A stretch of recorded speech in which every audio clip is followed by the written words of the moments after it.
Welcome back, fellow armchair generals. This is Gamer1745 here with my continuing playthrough of Hearts of Iron 3 with Black Ice 9.11. And because it has worked well in the past, I want to invite you to hit the like button right now. I would really appreciate it. And I know not everyone gets to the end of the videos where I ask to do it, and I'll probably ask you again there. But if you just hit that like button or mash it down or whatever, if you're looking at it on your little device, tablet, whatever, without a mouse, click it, hit it, whatever. Please do that, and you could also post a comment.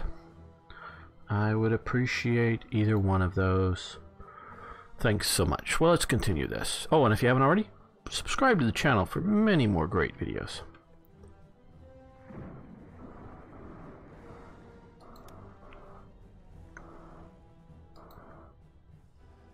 And since we're talking about it, I know there's a lot of different ways that people get this content, and I'm talking, well, obviously I'm talking about the people that at least semi-regularly get the content, as opposed to just new people or something. Because we, notifications and getting in your subscription feeds and all that kind of stuff, and I get this few people direct feedback to me, plus I've watched a bunch of other YouTubers talking about this. It's not as reliable as we would like to think. So the one place that I really sort of have control over the layout and look and feed of what you see is the channel page. So, not now. So yes, we'll take these 266 breast festung, so I presume that's out in breast.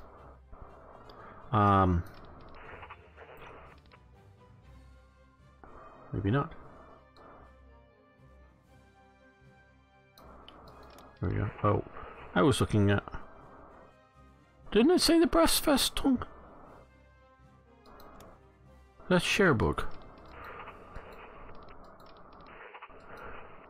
Someone can roll back the view and take a look to see if what it said there. Because even if it was part of the breast festung, how the hell did it get over to breast? Maybe it said in there, but I don't know. Looking for defensive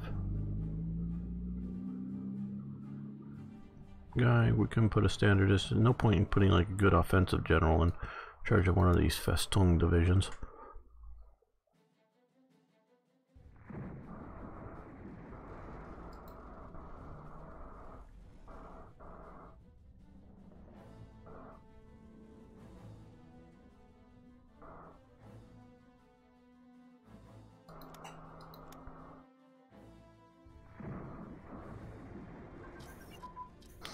Okay, good. Acoustic countermeasures.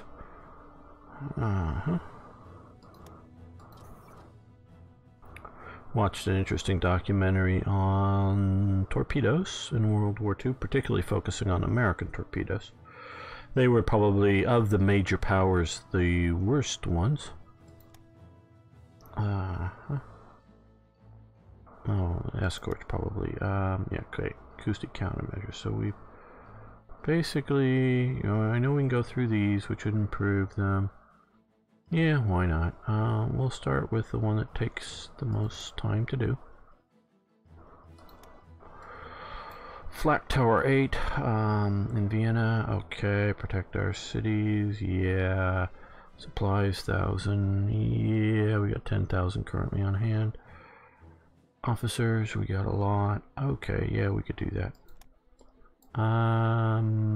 No, we're not spending the money because we're going down, even though it says we should be going up. And taking out another destroyer, yay. We got some submarines there, but we have destroyers. And so the US torpedoes, it was interesting that all the torpedoes before the war were made in a relatively small government factory somewhere around here, actually sort of on an island. And so before the war, they developed the torpedo and then did 2 test firings. One of them worked. So they went into the war and merrily continued. This is like in, oh, I don't know, 38, 39, somewhere like that. Merrily went on building a torpedo that had a 50% success rate. And then they proceed to tell all of the submarine commanders, oh, we all got the heavy cruiser, Cape Town, that they're just bad shots when they weren't working. And they didn't do any more testing because it cost too much. So they went into a war with basically an untested. I mean, two firings of live torpedoes is not a testing. So sonar, or yeah, the sonar. The guy listening on the underwater listening devices. I don't know if that's exactly sonar or not because it's not pinging off things, but just hydrophones under the water, I guess would be the term, claimed to be hearing the torpedoes hitting the ship and it not going off. Washington was saying, nope, nope, nope, nope, nope. Hold on. Yes?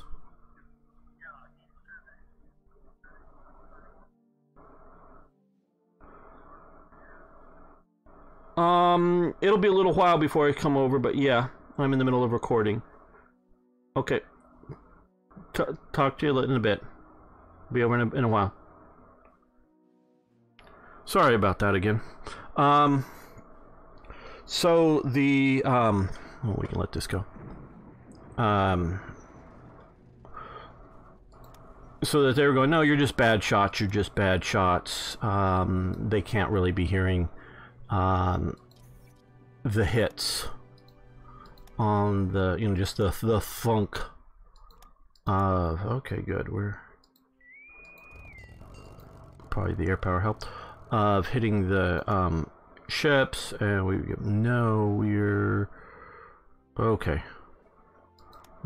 and yes, and so they were going around and around about this whole thing, and the guy in charge of the Navy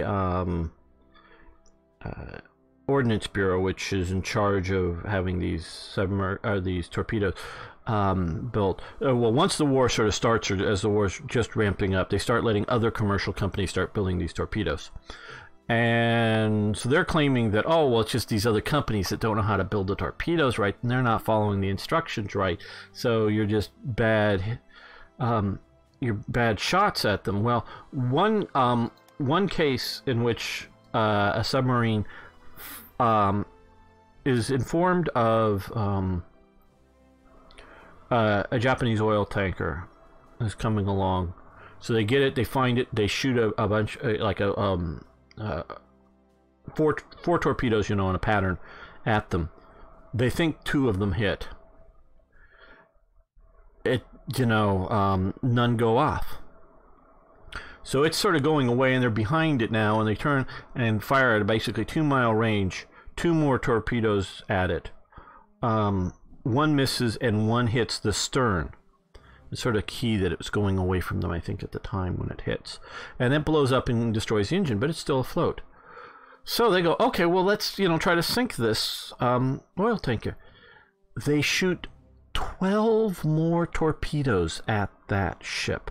From each different side, from in front of it, each just one at a time. They're just sailing, you know, under the water, going around, and to this lone tanker out Japanese tanker, just firing torpedo after torpedo after torpedo at it, 12 of them, and they claim they hit them all 12 times. And it's finally the Japanese destroyers or something show up, and they have to leave the area. Maybe they still had 4 more torpedoes when they get back, and so they take those 4 torpedoes out and take a look at them to see if they're defective or not. And they don't see any defective things with the torpedo. And so I was saying, so the guy in charge of the ordnance gets sent out to be sort of in charge of ordnance out in Hawaii. And he's well invested. No, because the bureau that he's had previously been in charge of, he's now in charge of the submarines. Nope. We're doing everything fine. So after this problem happens, or actually he's sort of sent out shortly after the trying to sink that tanker. The guy down in Australia, who the U.S. area commander for submarines down in Australia, has basically had enough. So he orders torpedo tests. So they get a fishing net strung out under the water, and I think mark it up or something, and then fire a bunch of torpedoes at it, and I presume just see, and I don't think they have any warheads in them. I think they're just firing them with dummy heads in them, seeing where they are going through and marking it out, and find out that one of the problems is that they run 11 feet deeper than they're supposed to, because they have a depth. You can adjust the depth that the torpedoes run at. Reports all this information back to Washington. Nope, you must have done it wrong. So they redo the test. It's 11 feet under. So then that finally prompts this torpedo ordnance group back on the East Coast to run some tests. Oh, yeah, you're right. And then it was after this point the guy gets sent out to the Pacific, and they're still, now they're hitting, but they're not going off. Or they're going off too early. Well, there's a whole lot of problem with because they have magnetic exploders on them. So sometimes they're just coming near the Japanese ships and going off. Or the reason they use magnetic is they want to actually run it just under the ship, because if they do it under the ship and have it blow up there, it'll blow up and break the back and just sink the thing much more than just putting a hole in the side of it. Well, it's just not working. So the submarine crews start wanting to disable the magnetic exploders. Well, this admiral says you are not allowed to disable the magnetic exploders. You'll be brought up on charges if you do that. Well, so they say, basically the submarine crews would go over to the ordnance department in Honolulu and say, what color paint are you using? Because what they started to do to keep them is they would dab inside the torpedo in some place some paint lined up with markings on it, so that if they were removed, they would you could tell, because the paint wouldn't line up right or something like that.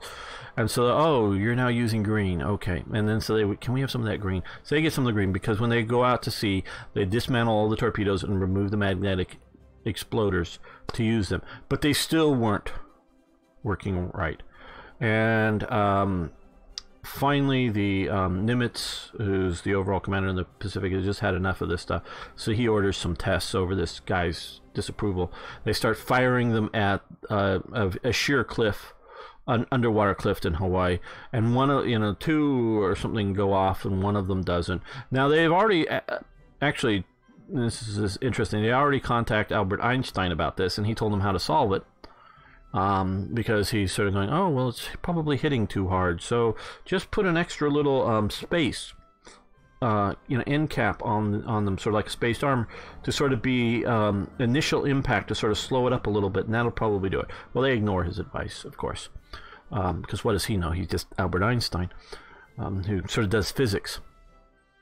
Well, so they sort of ignore that, and this was like a year or two before that Einstein sort of would have solved different solution, but would have probably solved their problem. So they get this one. They have one torpedo that doesn't fire, so they send a diver down to get this live torpedo off this very dangerous sort of cliff area. Bring it up and look at it, and find out that there's one little ring, simple little ring in there that's being deformed on impact, and if you just make it a little bit thicker, it'll work. And so that's when they finally get the torpedo working.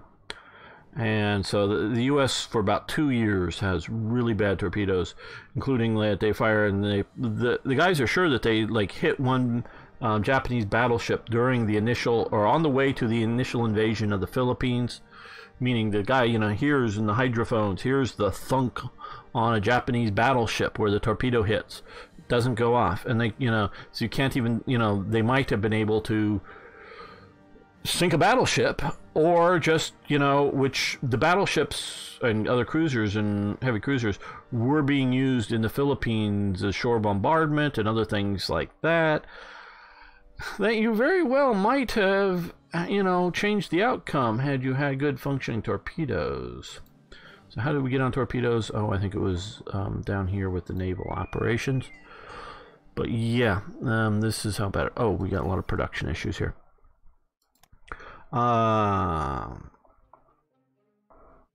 Okay, what do we want to produce? I'm being aware of the manpower, which is good, but I don't want to just rampage through it. Got some carriers coming. I know this is a CVL, but they'll get done 3 months sooner, and they're costing only 1/4 of the ICs for the carrier. So same, well, half as much, because it only carries one group, but it still will get you that. So let's do 2 of those.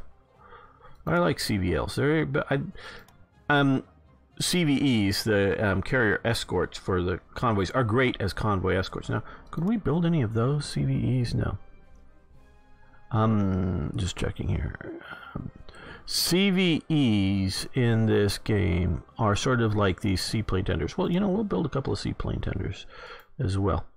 In that, unless they've been changed since the last version that I've done, the CVEs don't carry any aircraft. You can't land aircraft on them. But, no, I'll just do 2 of those. But they're really good convoy escort type or sub-hunting ships. Okay,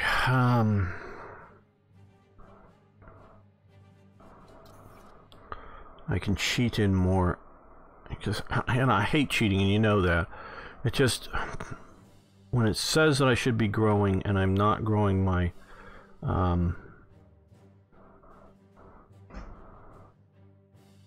my money, and I just don't know how to, if you will, fix it. I don't know what the problem is. Okay, how's Japan doing for crude oil? A little positive, but not greatly. Does Hungary have excess? No. Italy might. Back up to Italy. Yeah, they might give me a little.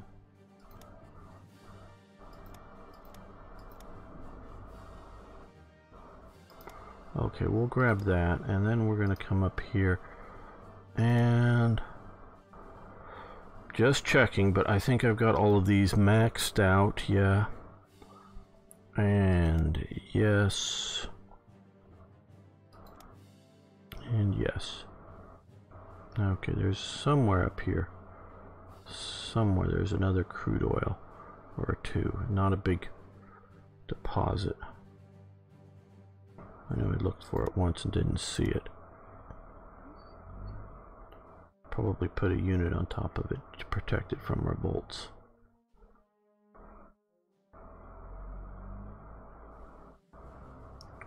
Yes, Russia's a big place without a lot of easy geographical identification stuff.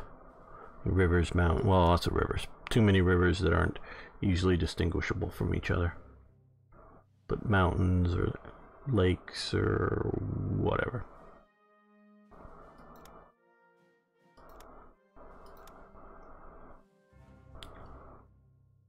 Well, I know it's out here.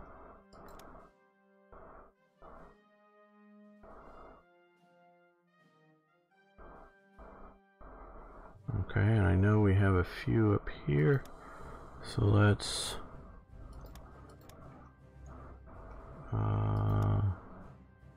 over here. Oh, we were being bombed. Okay, there. Let's put 2 here.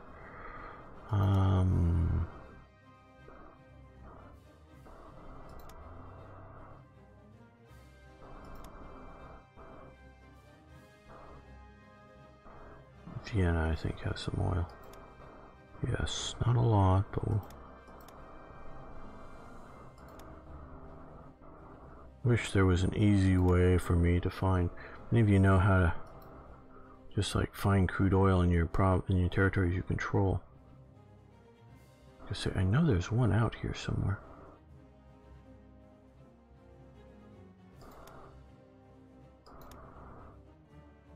Maybe it has an IC on it.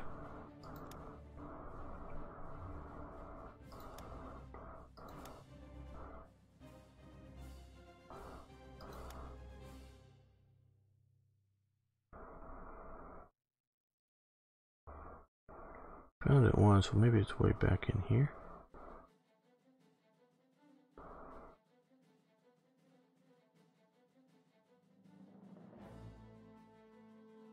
I need an oil map. And we had a crash. That's lovely. Well, thanks for watching. Thanks for liking the videos. See you next time for more Hearts of Iron.